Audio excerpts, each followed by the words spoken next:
guys, we found the Jollibee in Rome. Ang daming tao. Oh, we're here at the Jollibee.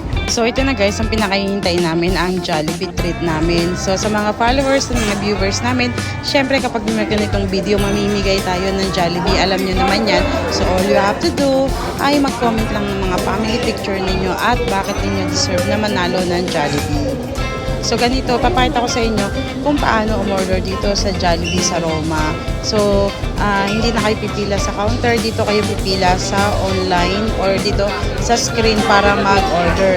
Ganito na rin sa McDonald's sa Pilipinas, pero I didn't see any like this sa Jollibee sa Pilipinas. Actually, naalala ko nga kapag pumipila kami sa Jollibee, sobrang tagal. Pero that's the Philippines. Anyway, dito sa Roma, napakadali lang guys na mag-order ng Jollibee. I wish na may ganito din sa Ireland. Kaya lang, wala kaming Jollibee sa Ireland. So kaya, ang dami-dami kong in-order dito guys. Pagkatapos kong umorder ng isang order, bumalik pa ako at umorder ulit ako. So ayan, dahil nga, hindi namin pinagsabay yung order ng dessert. So, bumalik pa ako kanina para magpipindot ulit dito. Pero, mabilis lang naman ang pila, guys.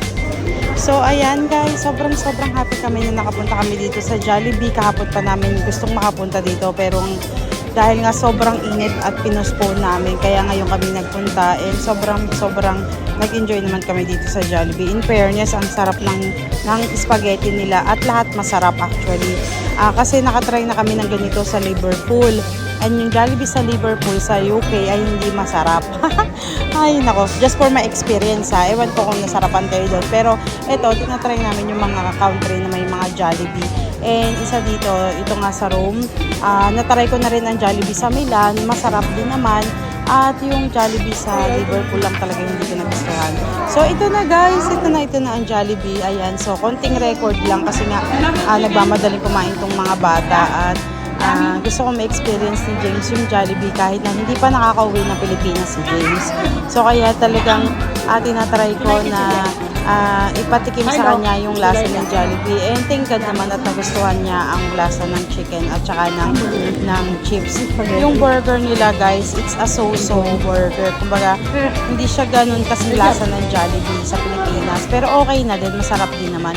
But yung fried chicken, yung spaghetti, at everything else, lasang-lasang Pilipinas talaga. Jollibee Pinas. Anyway, gusto ko magpasalamat dun sa nakilala namin kahapon si kay Kuya na nagturo ng daan papunta sa Jollibee. At actually, nagtour sa amin kahit paano sa bus ride namin. So maraming salamat. At sana ma-meet namin dito si Kuya sa Pilipinas. I'm so happy to know na taga Batangas din pala sila. At madami dito sa Rome talaga na taga Batangas. Especially mga taga Makini. Anyway, I really enjoyed our Vatican tour yesterday. So, hopefully, we will do it again someday. And we will be moving to the next country in the next few days sa Morocco naman.